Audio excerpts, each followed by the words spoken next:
1 Coríntios, capítulo 10. Lições da idolatria de Israel. Irmãos, não quero que vocês se esqueçam do que aconteceu muito tempo atrás, quando nossos antepassados foram guiados por uma nuvem que ia diante deles e atravessavam o mar. Na nuvem e no mar, todos foram batizados como seguidores de Moisés. Todos comeram do mesmo alimento espiritual e todos beberam da mesma água espiritual, pois beberam da rocha espiritual que os acompanhava, e essa rocha era Cristo. No entanto, Deus não se agradou da maioria deles, e seus corpos ficaram espalhados pelo deserto.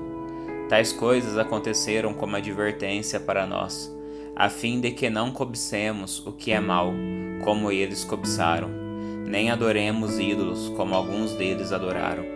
Segundo as Escrituras, todos comeram e beberam e se entregaram à farra.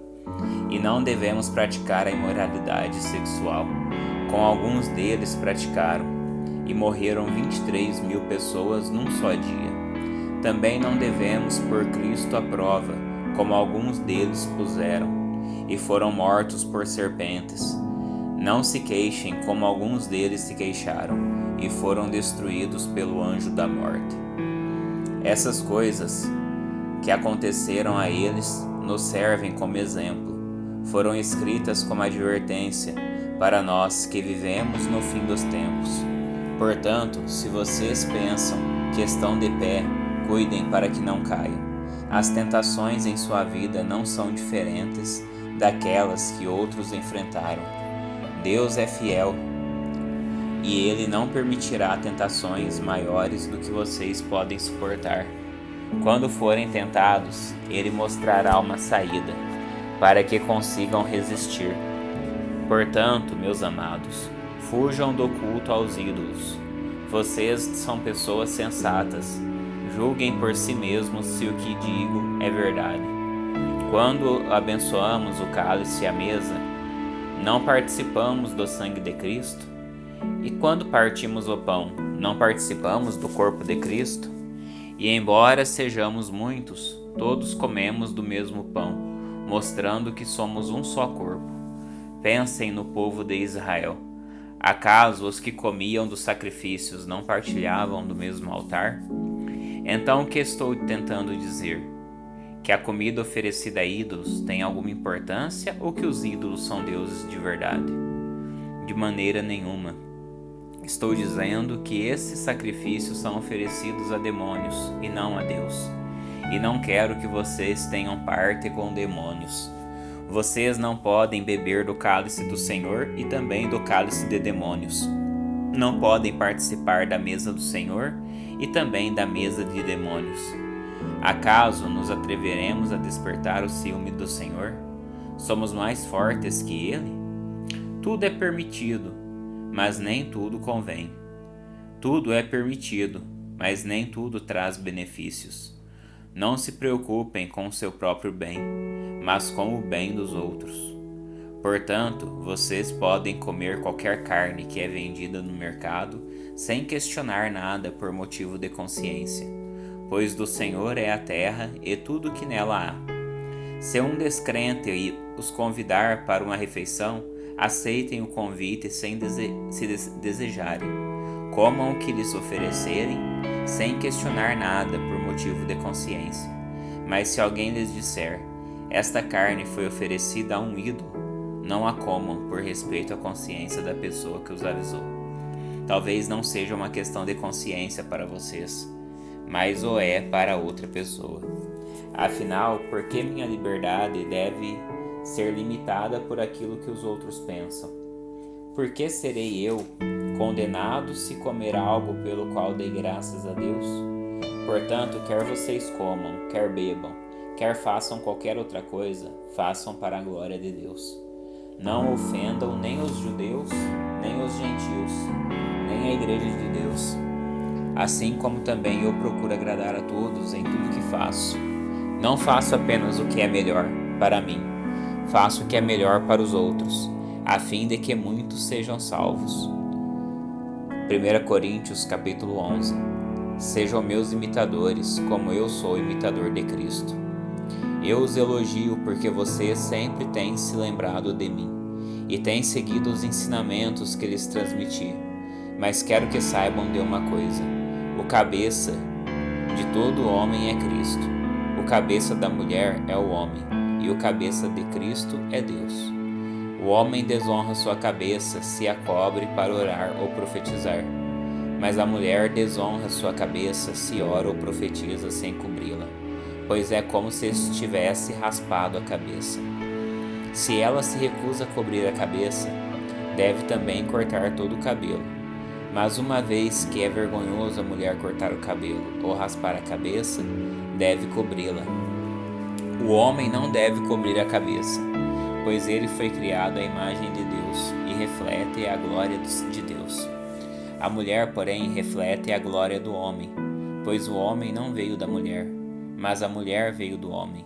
E o homem não foi criado para a mulher, mas a mulher foi criada para o homem. Por esse motivo, e também por causa dos anjos, a mulher deve cobrir a cabeça, para mostrar que está debaixo de autoridade. Entre o povo do Senhor, porém, as mulheres não são independentes dos homens, e os homens não são independentes das mulheres. Pois, embora a mulher tenha vindo do homem, o homem nasce da mulher, e tudo vem de Deus. Julguem por si mesmos. É correto uma mulher orar a Deus em público sem cobrir a cabeça?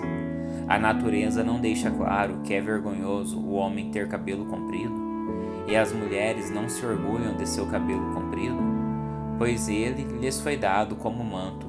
Mas se alguém quiser discutir a respeito, digo simplesmente que não temos outro costume, e as outras igrejas de Deus pensam da mesma forma.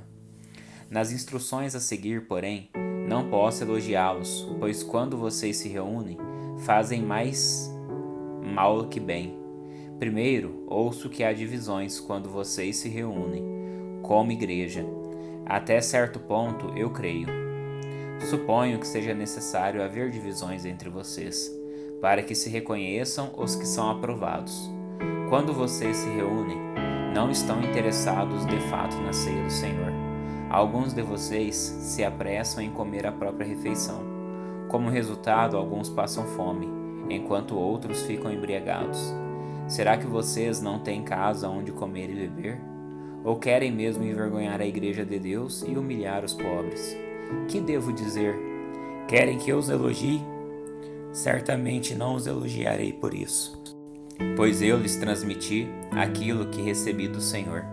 Na noite em que o Senhor Jesus foi traído, ele tomou o pão, agradeceu a Deus, partiu e disse: "Este é meu corpo, que é entregue por vocês. Façam isto em memória de mim." Da mesma forma, depois da ceia, tomou o cálice e disse: "Este cálice é a nova aliança, confirmada com meu sangue. Façam isto em memória de mim, sempre que o beberem. Porque cada vez que vocês comem desse pão e bebem desse cálice, anunciam a morte do Senhor até que ele venha. Assim, quem come do pão ou bebe do cálice do Senhor indignamente é culpado de pecar contra o corpo e o sangue do Senhor. Portanto, examinem-se antes de comer do pão e beber do cálice. Pois se comem do pão ou bebem do cálice sem honrar o corpo de Cristo, comem e bebem em julgamento contra si mesmos. Por isso, muitos de vocês estão fracos e doentes, e alguns até adormeceram. Se examinássemos a nós mesmos, não seríamos julgados dessa maneira. Mas quando somos julgados pelo Senhor, estamos sendo disciplinados para que não sejamos condenados com o mundo. Portanto, meus irmãos, quando se reunirem para comer, esperem uns pelos outros. Se estiverem com fome, comam em casa, a fim de não trazer julgamento sobre si mesmos ao se reunirem. Eu lhes darei instruções a respeito de outros assuntos depois que chegar aí. 1 Coríntios, capítulo 12. Dons espirituais. Agora, irmãos, quanto à sua pergunta sobre os dons espirituais, não quero que continuem confusos.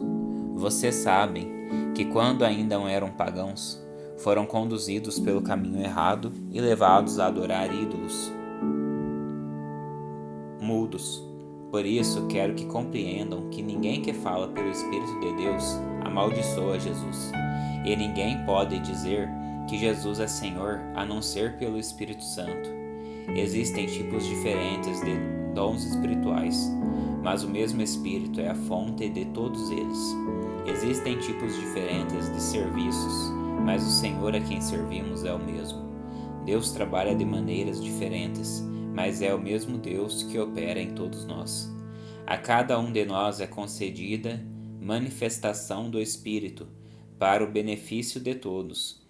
A um, o Espírito dá a capacidade de oferecer conselhos sábios. A outro, o mesmo Espírito dá uma mensagem de conhecimento especial. A um, o mesmo Espírito dá grande fé, e a outro, o único Espírito concede o dom de cura. A um, ele dá o poder de realizar milagres. A outro, a capacidade de profetizar. A outro, ele dá a capacidade de discernir se uma mensagem é do Espírito de Deus ou outro Espírito. A outro ainda dá a capacidade de falar em diferentes línguas, enquanto a um outro dá a capacidade de interpretar o que está sendo dito. Tudo isso é distribuído pelo mesmo e único Espírito, que concede o que deseja a cada um. O corpo humano tem muitas partes, mas elas formam um só corpo. O mesmo acontece com relação a Cristo. Alguns de nós são judeus, alguns são gentios. Alguns são escravos e alguns são livres.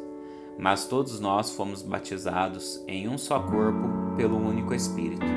E todos recebemos o privilégio de beber do mesmo Espírito. De fato, o corpo não é feito de uma só parte, mas de muitas partes diferentes. Se o pé diz, não sou parte do corpo, por que não sou mão? Acaso por isso deixa de ser parte do corpo? E se a orelha diz, não sou parte do corpo porque não sou olho? Será que por isso deixa de ser parte do corpo?